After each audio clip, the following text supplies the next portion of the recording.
This week, my guest is Sean Nicholas. He's an incredible young up-and-coming Toronto-based cinematographer with loads of great experience in the field.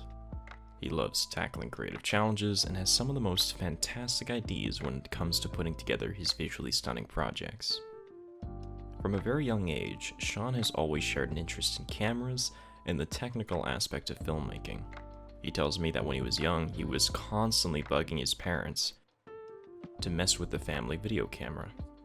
Sean is not only a passionate creative, but also a technically minded craftsman.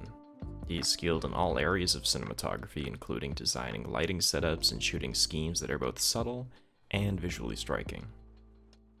Sean has shot a ton of projects, including a short film titled First Steps, that has been airing on the Canadian Broadcasting Corporation since 2019. Now, if you caught last week's episode, Sean might be familiar to you as he actually worked as a camera operator for Joshua Casale for the film Happy Together. Well, the two of them get on very well, and they put their minds together to produce the outstanding project we will be discussing in today's episode. It's actually a music video for a Guelph-based band here in Ontario, Canada, one that I myself actually had a hand in producing. But I've asked Sean to speak to me as if I know nothing of the project, as to help keep everybody in the loop. Now, if you want to watch the video for yourself, it's available on YouTube for free and the link will be in the video description. For now though, here's a short preview of some of the phenomenal cinematography that's in it.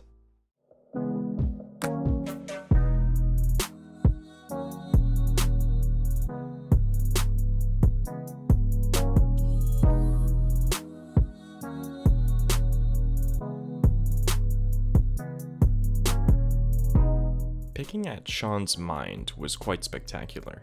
It's incredible to learn more about how cinematographers think in visuals, and how something as simple as lighting a white wall undergoes multitudinous amounts of consideration when passing through the mind of a cinematographer.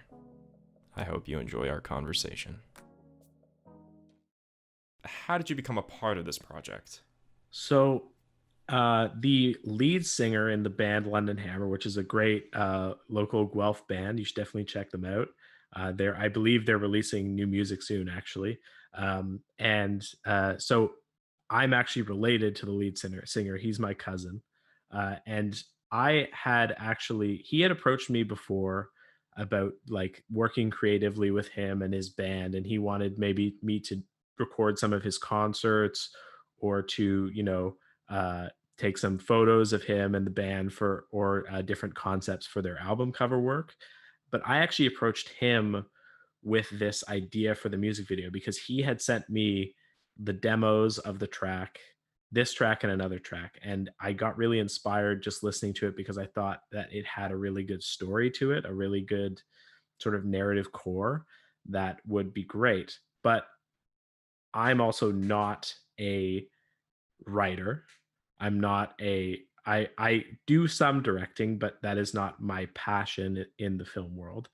And I much prefer being a cinematographer. So I actually approached Joshua Casale to direct the project and help me sort of flesh out the concept because I came up with the basic concept, but Josh was really the guy who made it practical and made it sort of into a cohesive story that had, a beginning, middle, and end. Whereas I was sort of just like, yeah, the guy, he's depressed, but then, through his music, he becomes less depressed, basically, or he learns to cope with his depression and anxiety. So that was the concept that you're speaking of. That's what you gave to Josh. You said he's depressed, music Yeah. plus him equals happiness. Josh, make a story out of this, would you? Yes, that is exactly what happened. And it was also a collaboration between me and the band and London Hammer. We had a number of conversations about going back and forth about, well, what do you see as the story of this song? And through those conversations, the concept was kind of born. But I always had the visuals in mind because I'm such a visual person, obviously, as a cinematographer. I had the visual of the camera flying into this guy's head through his eye and the band playing inside his head. That was basically my starting point for the music video concept, as like, oh, wouldn't that be such a great visual idea if we could really execute that and make it work? And luckily I have such talented friends in especially in Josh, that he was able to um, really flesh out this whole idea and make it into an actual story that people could follow, and not just some sort of like set of cool images that I love to come up with, right? Yeah, you talk about you being a very visual thinker, and different Yeah. type of creatives get inspired in different types of ways. Maybe a musician gets Mm. inspired by the rattling of a train passing by to create their next beat, whereas you come up with an image in your head or something inspires you, and you think of a cool image, and then you try and build a story outwards from that. Is that fair to say? Well, I mean, I think that I mean, I recognize that in like a narrative or in like a documentary, in other sort of mediums, the story does come first, you know. But I think what's really interesting about the music video as a form of film is that it's very primarily visual medium. In like, obviously the first thing that it's helping showcase is the music, right? But when you think of a music video, you think of what are the visuals that go with this music, because the story is already there in the music, right? In a certain sense, the music isn't going to change. We don't have to, you know, um, come up with like dialogue or anything like that, unless we're making like a really long, cool music video. But you know what I mean? Like, The ones that have the skits in the beginning or the end, perhaps yeah, with some yeah, acting. exactly, exactly. But what is really interesting about a music video is it almost like pushes the director and the writer and the cinematographer together into, and really makes them unify their vision, because all these things are so much closer and so much more central to a music video than, say, I mean, obviously it's still important in other mediums, but I think that the medium of the music video really pushes us together and makes us work even closer and gives a lot more agency over the visuals and the creation and the creative pre-production aspect to the DOP, and that collaboration of the DOP and the director. And I think that we actually, me and Josh, had a great collaborative process on this, making it into what it is. And yeah, I was really happy with how it turned out in the end. Yeah, and I think that everyone that watches it, uh, whether you listen to the song first and then check out the video, or check out the video and then listen to the song, the real challenge of these cinematographers making music videos is their music video needs to feel like an enhancement, because a lot of these songs are good enough to listen to as it is, but you want to make sure that whatever imagery you're associating with the music is enhancing the experience of the viewer, so that they're getting something more out of it, and that what you're showing isn't contradicting or creating a harsh contrast with the tempo of what you want to see. You want to make sure that it helps you focus on what the lines are and focus on what the tempo is, and you have that sort of challenge to make sure that everything that you're showing is matching in some sort of harmonious way. Can you talk me a little bit through what that challenge is like? Yeah, I mean, I'm a big fan of music videos.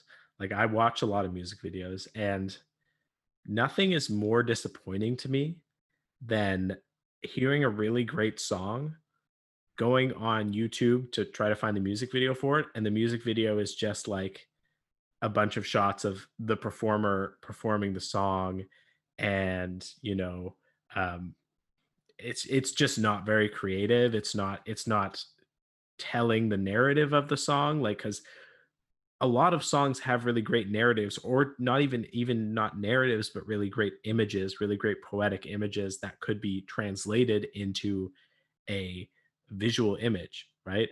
And that would really enhance my experience. Like, for example, I really love what the Lumineers as a band have done with their music videos, and that they create these stories around the songs that they have, and they actually involve the band as like a part of the stories that are being told through the music videos, which is great. And that's kind of what I took as an inspiration to creating this music video because I thought, well, how can the band's performance be part of this story of the song?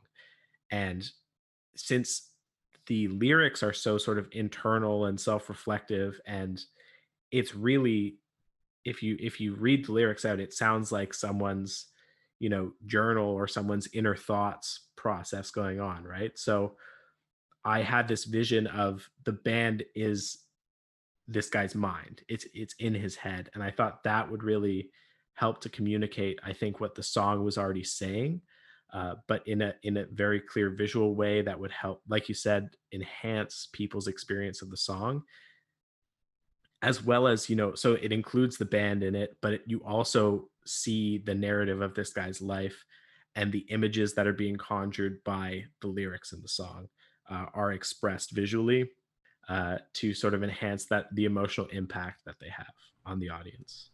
So, you talk about this going into the mind, and that was a big inspiration. Let's talk about some of your other inspirations. So, were there any particular films or things that you've seen before that you wanted to replicate maybe a feeling or replicate a shot? Things that you knew that you wanted to include in the vision for this production? It's funny because I made a lookbook and I was trying to find, visual references for this idea of, going into someone's eye. And I knew I'd seen it somewhere before, but I didn't know where. And it turns out it's actually from an XXX Tentacion music video. It's a music video for Sad, and it's a really sort of very different kind of music and style, but there was a lot of really interesting visual concepts in that video that really inspired me, and I think I must have seen it, and that eye shot just really caught my eye and it drew me in, and that was my starting point. But then from there, like I said, Are you saying that the eye shot where you are physically drawn in caught your eye yes. and physically drew you in? Literally, yes. Literally, quite It's interesting. very uh nice and poetic, don't you think? It's uh effective. It's an effective shot. yeah, yeah, it is, it really is. But then from there also, like I mentioned before, um the Lumineers was a big uh impact on like how on the way that I wanted to do storytelling, and especially the camera movements in relation to storytelling. Like in the music video for Gloria that the Lumineers have, they do a lot of like really fast like push ins with the camera. They go from a wide shot to a close up in like the space of like less than a second, and it's this physical camera move. The camera moves through the space towards the subject, and I thought that was also a really nice sort of reflection of the movement through the eye into the mind. We're rushing up to this subject, or we're pulling away from this subject, and you can see that in the video. There's a lot of frames where we're seeing our character sort of center frame, we're seeing him in close up, we're seeing the band center frame, and we're moving in and out on these subjects. And I think that that really enhances, not only does it go with the beat of the music and it sort of keeps it keeps it feeling lively, but it also enhances our connection to the character and the energy that I feel is necessary, especially in such a short form like a music video, to really keep the audience engaged, keep them hooked on the story, and enhance in a single shot like what we want to see in that shot. Like, because in a lot of music videos, it's very quick cuts, and there you really have to be mindful of how you're going to frame your subjects when that's the case, because if you frame it a little weird or off to the center, or off of center, or maybe in a corner, or you just, even if you just frame it like a little bit out of whack, like it doesn't look quite right, the audience can miss your story beats. So I think that that was really important to me as well. um yeah, I mean, there was a bunch of influences, visual influences. Another one was the music video for Lights Out.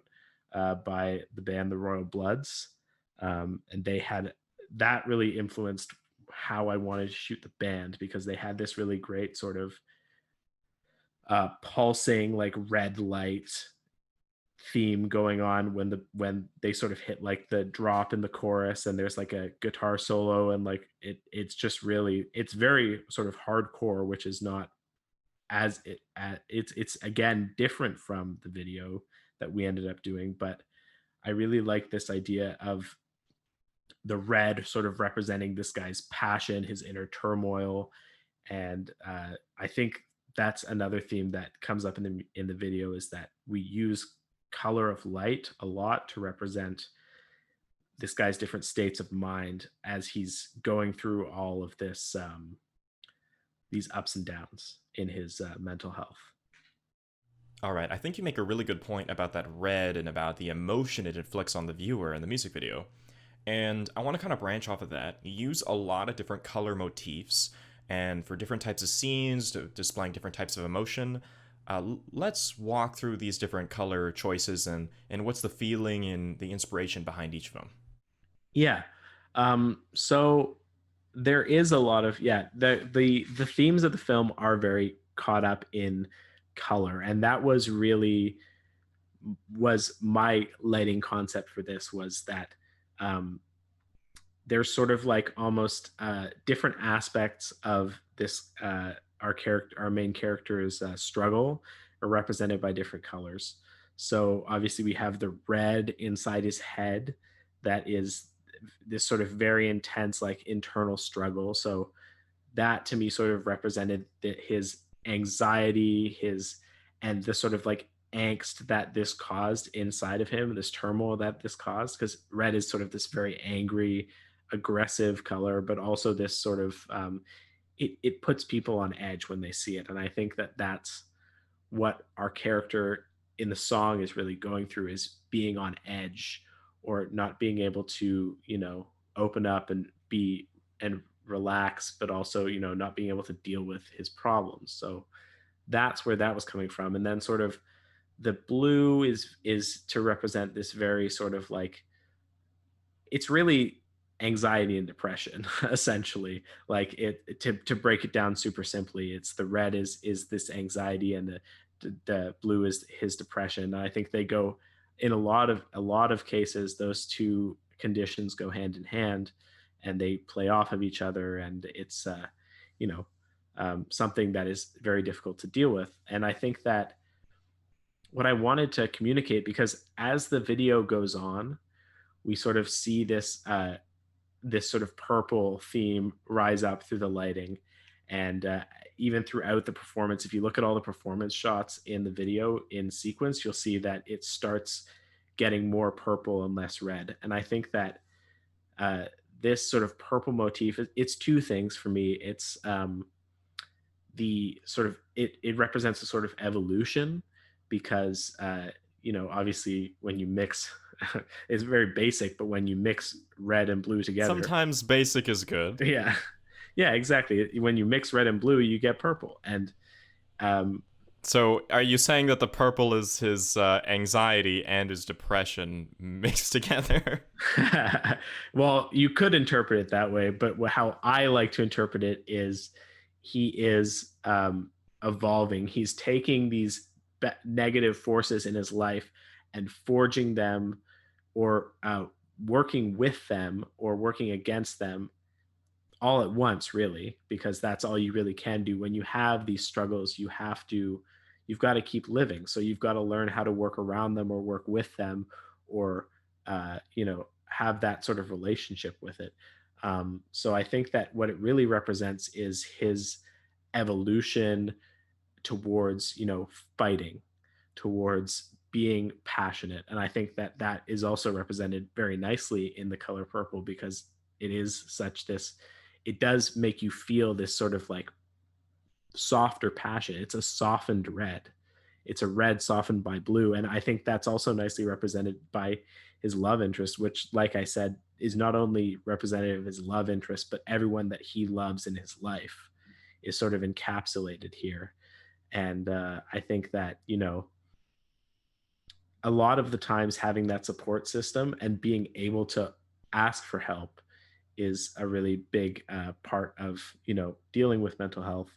And yeah, so I mean there's a lot going on with those colors, um, that you could definitely interpret in many different ways, but I do view it as sort of this um, dialectical process where there's sort of these two forces coming together, but then creating something new, creating something creative through this guy's internal struggle. He comes through it, he fights, and he gains something new. All right, so we've talked a little bit about your inspiration. You've got all these awesome inspirations that have came into this video. Now we've gone over these different ideas behind the different color theories. But there's one thing that I want to focus in on, and that's the bar location, because all the other locations are pretty clear that this is just a memory or this is something that's going on in the present, but the bar feels like it's not real. What we're seeing is fake. This is kind of like the scope of his mind. There's all these uh, clues that what he's seeing isn't exactly a reality. Let's talk about what goes on in that location. The bar is, it's sort of this, it's like a meeting place, right? So he is there to meet his love interest, and our protagonist in the video is there to meet his love interest. And I think that um in this first shot it's not reality, and I think that what we tried to do with the lighting in this location was to telegraph that it's not reality, and sort of like move every, like, in that location we had tons of like tables and chairs and stuff that would have normally been in the background of that first shot where he looks at the girl at the bar. And I thought, and me and Josh thought, we needed to move all of that out there and just have sort of a blackness in the background to sort of indicate that this was not reality. This is what he is, I guess, imagining about his life. Like it's based on his life, but it's not. It's his perception of his life. It's almost Is it a like, fantasy? Is it like a illusion? I think maybe the best way to describe it would be a delusion. Like he's like, what I wanted to communicate really was, when you're dealing with mental health struggles, sometimes your view of the world is warped by that struggle. And I think what is represented in this scene, is in this location, is a dream. It's not reality, but it's also not entirely a dream. It is based on his real life and his anxieties that he has about his real life and real situations that he has faced. Um, So I'm gonna go and just describe a bit of the scene you're talking about. Okay, so you're working with models, and you've got your main character played by Callum McNamee, and the supporting mhm. character, his love interest, is played by Bryn Baba. And he looks down the bar, he sees her, she's glowing. You've got this beautiful little spotlight effect going on her. She's turned, she sees him. There's all this love in the air, but it's not reality. And when he comes and he sits down to the bar next to her, there's going to be this cute little moment happen, but just before that moment is able to happen, she sort of disappears, and you have this beautiful character wipe transition. She's gone, and when the bartender comes to deliver him a drink, the drink essentially replaces her presence there. She's gone, the drink is now there, and to sort of add to this element of, by the way, everyone, this is not reality, you have all these masked figures surrounding him. Yeah, I think that, a lot of what we were working with here was visual metaphor. And me and Josh worked really closely together to come up with some really great visual images that would communicate what the story is about. And in this scene, it's really about his anxiety about opening up to people, and like letting them see what, you know his emotions, and being vulnerable, I suppose. And he's afraid that if he does that, if he lets people know how he is, struggling, then they'll leave him. So I think that's why we decided to have Bryn's character get sort of wiped away from this sort of dreamscape, because that is what he is worried about. In having that anxiety that he's going to lose people in his life, he pushes them away because he doesn't want to be hurt. So instead of trying to be vulnerable and then getting hurt, he's closing up and not letting people in. And that has the same result either way, is that people start getting pushed out of his life.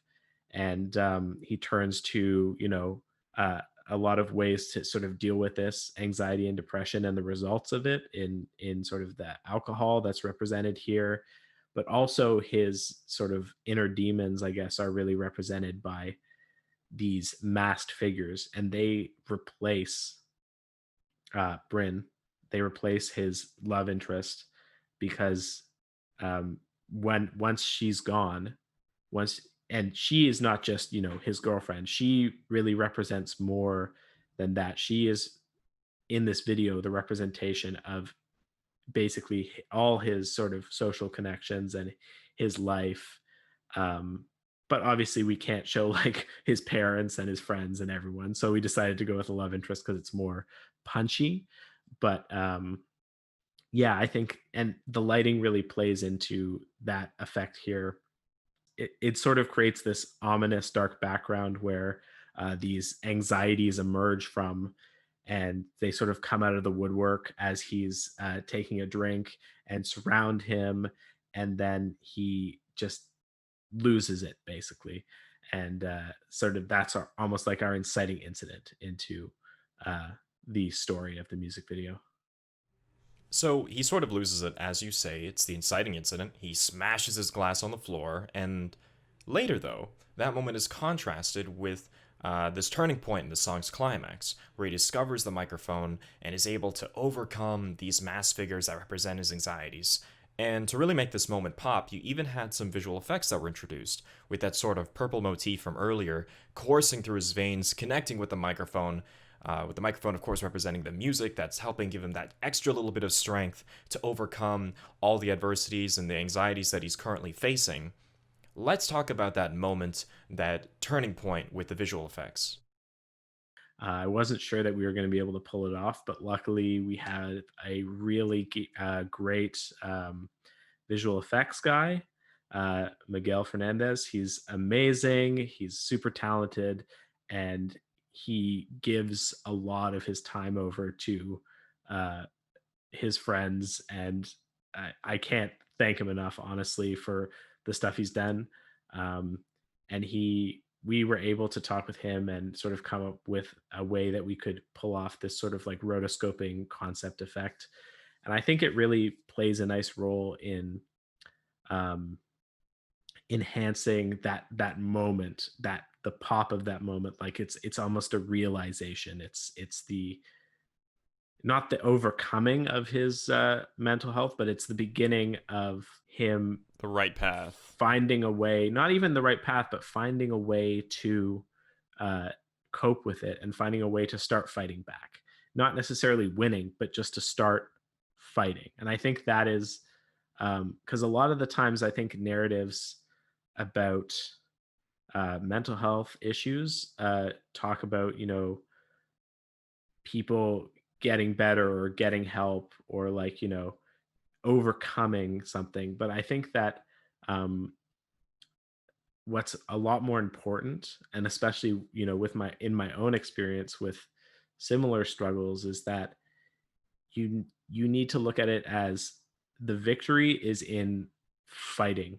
The victory is in wanting to fight, or having something to fight for, wanting to fight for something, wanting to fight for your life, for your friends, for something that you're passionate about. And I think that that's really what that microphone represents. That's his passion.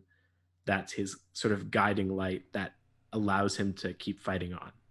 So yeah. Because not everyone's going to reach that type of the goals, whether it's overcoming or finding a healthy cope in the same time frame. Some people will struggle with those type of things their entire lives. So just Mhm. making sure that you're committed to this sort of fighting aspect is very well said. Now, Yeah. let's talk about some of the other locations. The restaurant location, relatively simple. Just a couple of establishing.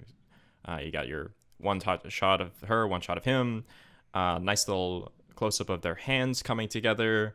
Uh, Wonderful when shooting models, of course. Always something interesting Yes. to look at. And but more interesting, let's talk about some of the set locations that have a lot of set design behind them. What about the party house? Yeah, so that was really, there's a number of things that happen there. We have a scene where he's, hanging out with his friends, and that I wanted to light in sort of a very idyllic, kind of warm feeling way, to sort of see like what his life is, because he's one of these people who struggle with mental health, but they still put out an outward sense that everything's okay, and they're, all put together, and they're fine, and people maybe don't even know that they're struggling. And I think that that's the reality for a lot of people. So I really wanted to create this visual idea of, oh, when he's with his friends, he can act like everything's okay, but he doesn't want to let people know how he's really feeling inside, and that is eventually draining on his mental health. So um, that's was really where that idea came from. And then there's sort of a flip side of that shot, which is actually framed and shot in the exact same way, where he's sitting on the same couch, except all his friends are gone. The sort of two sides of the coin, where he's on the couch with his friends and then smoking by himself, was a really fun shot to set up. Like, we had a dolly track going and some great lighting, and my camera crew was amazing, and they really helped out. And we had a couple issues with like trying to set up the dolly in such a way that we could, you know, um, get the frame that we wanted, because it's such a central framing, that, and we had such a limited space, that we needed to use this small like Dana dolly track, which is sort of a small dolly. And usually when you have a dolly, you have a little bit of clearance from the track to the camera, so you can pull out pretty far without seeing the track in the frame. But since we were using this smaller dolly, because of the smaller space, we had like maybe a foot of clearance. So that was a challenge. And I think that our camera team really pulled off a lot of really cool stuff. Um, Another really fun shooting day was when we shot the band in the studio, because we were sort of trying to replicate that sort of push in, pull out effect with the dolly, as well as, just trying to enhance the energy of the band, because when they perform, they have such a high energy, and it's so like such an infectious energy. So I was literally out there dancing, pretty much dancing with the camera around them as they're performing the song. And uh, that was a lot of fun to shoot. Like, everyone was on point that day. My focus puller, Chris Barecki, was incredible. He was basically like having even better than autofocus, like incredible. And I was way open at like, I think it was like a 1.8 t-stop aperture. So the the focus is so fine, and he was able to get focus in the right moments and keep it. And I just can't thank him enough for being able to do that, because I think that really helps the video. And the fact that I was able to really replicate the energy of the band through that shooting session was huge.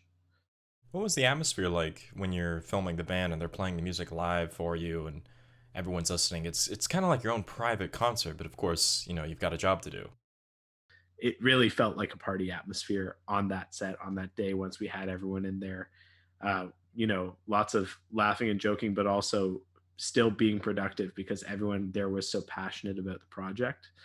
Um, and yeah, on the day in that beautiful white studio blank space, we really filled it up, I feel, with that energy.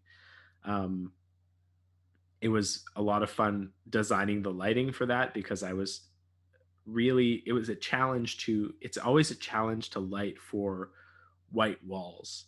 But I think it really hits home that those sort of color themes that I wanted to play with in the color palette of the music video in general, but also the colors representing specific themes in the story.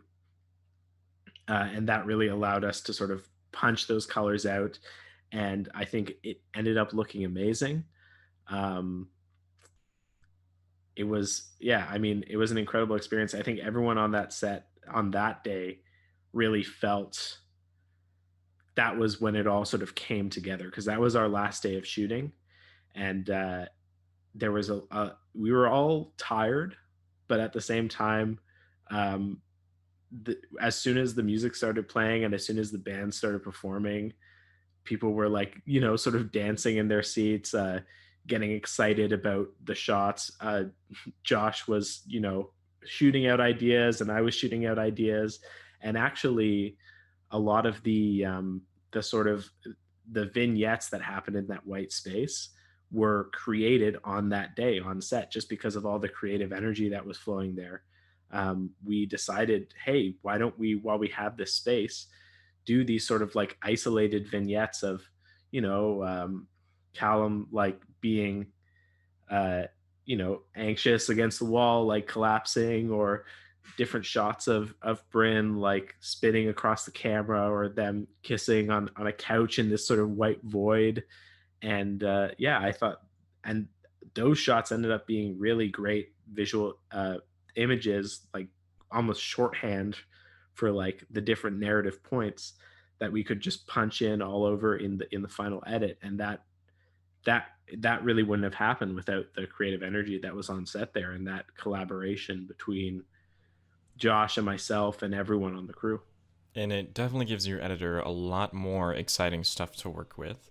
Shout out to the editor for this project, David Woodcock. Did an amazing Yes. job capturing the highs and the lows and the pacing. Now, you said something interesting in there that I'd like to step back to. You said that it's always difficult to light white walls. So, just for people that might not understand so much, what is it about a white wall that makes it hard to light? Because it really is a quite confusing statement if you think about it. You think that would be something that would be easy to light. Well, that's the thing. It's almost too easy, because the thing about white is it reflects a lot of light. So if you're in a white room and you have even just two lights set up pointing in different directions, the walls are going to reflect that light everywhere and sort of fill everything out in this sort of very flat light. And the last thing you want, unless you're really going for that look, is a completely flat lit scene, because it just looks boring to the eye. So it was really important to me to not only use color in that room, but also to use, the ratio of lighting. So when we talk about lighting ratios, it's if you look at someone's face when they're being lit from one side, they have a key light, which is the brightest light, and the fill light on their other side. And there is a sort of ratio between the key light and the fill light that sort of creates this interesting shadow play on their face, right? So you want to be able to see their whole face, but you don't necessarily want it to be completely, lit from side to side with no shadows whatsoever, because shadows add this sort of expressiveness to the face, and it adds drama and, you know, interest, visual interest. So that can be hard to achieve. It's about finding the right amount of shadow, essentially. Yeah, exactly. But also with like white walls, like even in terms of like set decoration, the background, if it's just a white wall, is not very visually interesting to look at. Luckily, with the concept, that works really well. But even you'll notice as uh, the band's sort of white space gets turned, it goes from red to purple. There's still a little bit of red in the background behind the drummer there, and that was actually intentional. I had this idea that, like, just because, you're getting better and you're fighting it doesn't mean that, your mental health is gone and you're cured. You know what I mean? it's not like that, and I wanted that to be truthful. So for me, I put that sort of red light in the back behind the drummer. I mean, also very conveniently eliminated an ugly shadow, but it also plays a role in the in the story as and creates this sort of visually interesting lighting where we have this sort of like red spot surrounded by purple A gradient of and almost sorts. overtaking it. Yeah, exactly. And that is one of the ways you can work with the white background. There's many ways, like many cinematographers have talked about how to light, white or bright spaces in an interesting way. And it's just one of the ways that we came up with, and I'm really happy with how it turned out. Yeah, I think it's quite the fun piece, and it looks really beautiful. Let's talk about, you said it was so much fun dancing with the camera, filming these guys. How many times would you say that you and that band had to go and re-perform that song? Because this camera goes everywhere. You're on one side of them, on another side of them. Surely it must have been so many takes to get all the different types of shots you have of that band playing that song. It was quite a few takes, but not as many as you might think. I think we only did 11 or 12 takes, if I remember correctly.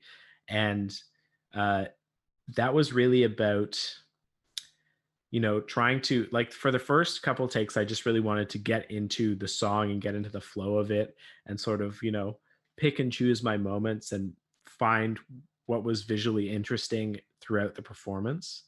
Um, and so we did. So obviously you can see there's the sort of wide shot of the band. We did that a couple times, and that I think looks really nice and symmetrical, and that's a great sort of establishing shot. But then I really wanted to get in and get that energy, get the camera moving so that we could feel the energy of the music. And that was really when I started, I literally just took the camera, put it on my shoulder, and went around finding the visually interesting points in the song. But yeah, I mean, like after 11 goes, I mean, it was actually incredible that we didn't get sick of the song by the end of that at that shoot. I think that shows that it's a pretty good song, but um yeah, I mean, just the energy of it was really nice. And Josh said something to me, which I thought was a really great compliment and a really sort of representative of how we were working together on that set. Was like he would think of a shot idea while the band was playing, and he'd be like, "Oh, I should tell Sean to do that," and then I would do it as he was having that thought. So I think that sort of speaks to how well the energy was on that set and how well we had done our work in pre-production to really unify our vision about the piece. So a lesson to all the filmmakers out there: pre-production, pre-production, pre-production saves you all the time. Yes, Uh, I've learned that lesson the hard way many a time. many a times. Well, not too many times. I did learn the lesson eventually. Uh, so we talked about all these sorts of different shots, the challenging ones of the dollies, the exciting ones that you had from the beginning, and all these different shots, all these different representations and motifs, they led to what you finished with. And Hmm. so let's talk about the finished product. Is it anywhere near what you were envisioning from the beginning? Were you able to achieve the effects that you set out to achieve from the beginning? Because, you know, I heard that you had some pretty crazy ideas about the original zooming in being a brain and having these tarps or something with brain patterns possibly. So let's talk about the where we were in the beginning, the original conception, and comparing it to what we finished with. Yeah. So I had a lot of wacky ideas, I would say. I would classify them as wacky. I had the idea of using LED strips and like programming them to have like, the light traveling along the strip to like represent like neurons around the band and stuff. But obviously that would have been so distracting and really take away from the message. I just, had this cool idea, and maybe one day I'll have a project that will call for something like that. But I think that when we really step back and look at the story, we decided, let's stick with a little bit more of a sober narrative because it's a more of a sober visual appearance because it is such a serious subject matter. Um, and you know, so me and Josh worked together, and Josh wrote this amazing sort of. It's not really a script; it's more of like a sort of almost. It's almost a shot by shot breakdown with like a description of or minute to minute breakdown with a description of what's going to happen and when and on what line in the song and stuff like that. Um, and so we had originally had this narrative like very clearly defined of like he goes into the bar and then his girlfriend disappears and then he gets mad and then all of a sudden there's all these people chasing him around him and he's trying to get out. It's almost like a zombie movie. And then we had all these like go in and out of this head and into his head and out through his head. And a lot of that got taken out or sort of almost like smoothed down because we thought it would be when we really put it into the edit, it was very distracting. Like we shot it to the script that Josh had written, and then in post production made a lot of decisions about like, okay, well, actually, it works better if we do it like this, even though we are taking away from the more like direct narrative structure, we're still accomplishing our narrative goals in a more poetic sort of streamlined way. So I huge props to Josh and Dave Woodcock because without them, really working on it and massaging the footage that we got, it wouldn't be what it is. And I think they did a really great job, and I'm really grateful to them for making me look good. So yeah.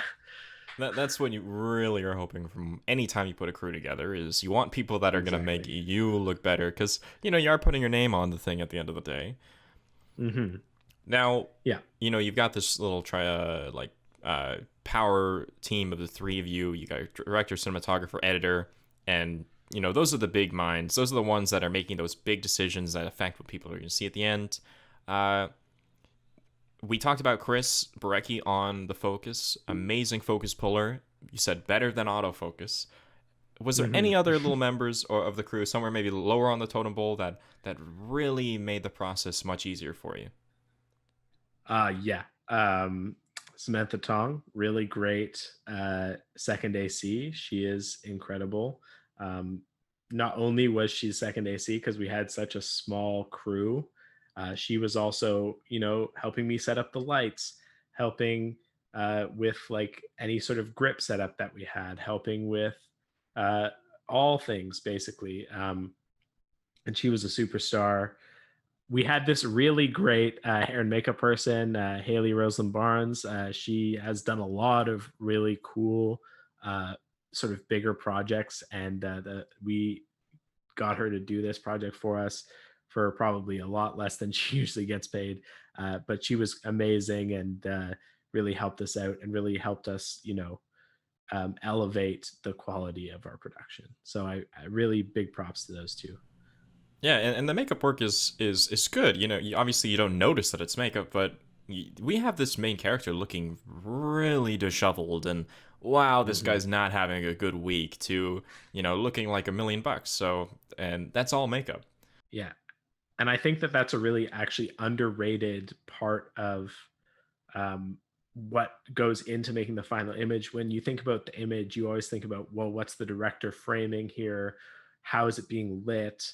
But all that kind of goes down the toilet if you don't have a great art department and a great hair and makeup people who are really putting together something, the actual contents of the frame and making them look great. So huge props to them. It's all a collaboration, and they really made me look good and made Josh look good, and everyone on the crew worked so hard to make this something we can all be proud of. So So, that was great. Sorry. closing remarks. Did you have fun making this music video? Do you see yourself making lots more music videos? Is this an area that you really enjoy? I do enjoy it a lot. Yes. I don't know. I mean, I'm still really finding my step in terms of what is my thing cinematically. I'd still like to try more narrative things, but I think music videos are great because it's almost like a short, it's a very visual short film. That's essentially what it is if you take it seriously and do it right. And yeah, I did have a lot of fun making this, and I do want to make more music videos along with short films and maybe longer form stuff in the future. Um, but yeah, I mean, like, it's an incredible medium. It's a very exciting medium. You can do a lot of things in a music video that wouldn't really make sense to do in a more traditional narrative. So I do really love that aspect of it. So yeah, I mean, I do see myself making more music videos, but I'm keeping my options open. If there was any song from maybe one of your favorite artists, maybe one that has a music video or doesn't have a music video, that you would really be excited about making a music video for, what would that be? I really love anything by Alt J. They're a sort of alt rock, poppy, electronic band from the UK, and all their stuff really inspires me visually. So any song by Alt J that doesn't already have a music video, I would take a crack at. But they already have amazing music videos, so I can't. Maybe I should set my sights lower. Well, you never know. Yeah. Maybe they'll see that you're a huge fan and be inspired to give you one of their less known songs. If only it worked that way, Eden. If only it worked that way.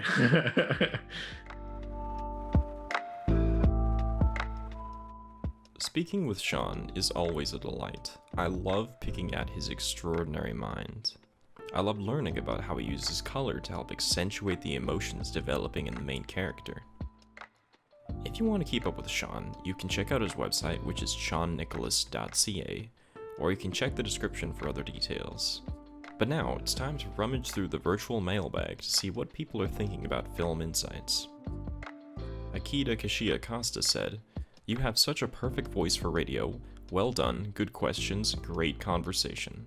Thank you so much, Akita. It really means a lot. Boris Shapovalov said, "This is phenomenal, very professional." Thank you so much, Boris. And thank you all for listening to the end. I hope you enjoyed. Please make sure to support the podcast with a positive rating. You can also follow the podcast on Instagram at film_insights, or you can tweet me at insightseden to let me know your thoughts. Once again, I've been Eden Ocean, and this has been Film Insights.